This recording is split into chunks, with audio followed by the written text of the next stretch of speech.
कल्पना कीजिए एक ऐसी देवी जिनके जल की सिर्फ एक बूंद हजारों जन्मों के पाप धो सकती थी, जिनके स्पर्श से भटकती आत्माओं को भी मोक्ष मिल जाता था, जिन्हें स्वयं भगवान शिव ने अपनी जटाओं में स्थान दिया। वो थी माँ गंगा। पुराणों के अनुसार जब भगवान विष्णु ने वामन अवतार में 3 पगों में ब्रह्मांड नापा, तब उनके चरणों से एक दिव्य जल निकला। ब्रह्मा जी ने उस जल को अपने कमंडल में धारण किया।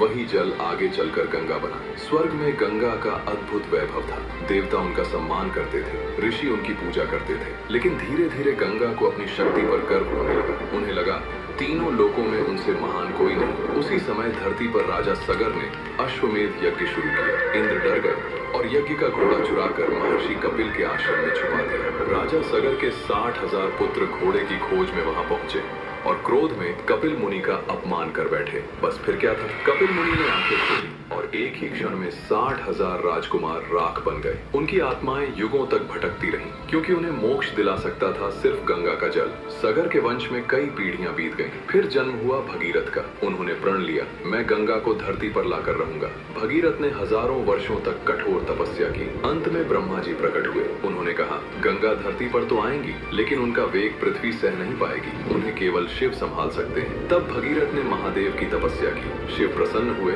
और बोले, मैं गंगा को अपनी जटाओं में धारण करूंगा। जब गंगा को ये पता चला तो उनके मन में अहंकार जागा। उन्होंने सोचा, इतनी प्रचंड हूँ, मैं शिव को भी बहा दूंगी। और फिर स्वर्ग से एक विशाल जलधारा पृथ्वी की ओर गिरी। लेकिन जैसे ही गंगा शिव की जटाओं में पहुंची, वो उन्हीं में उलझ कर रह गई। वर्षों तक बाहर नहीं निकल सकी। तब गंगा को समझ आया, अहंकार चाहे देवताओं का हो या इंसानों का, अंत में बांध ही देता है। भगीरथ की प्रार्थना पर शिव ने अपनी जटाएं खोली। इस बार गंगा विनम्र होकर बाहर निकली और धरती पर बहने लगी। जहाँ जहाँ गंगा गई, वहाँ जीवन लौट आया।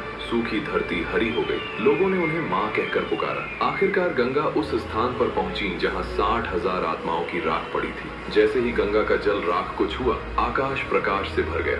एक एक करके सभी आत्माएं मुक्त होने लगी। भगीरथ की आंखों से आंसू बह निकले। उन्होंने हाथ जोड़कर कहा, माँ आप आ गई।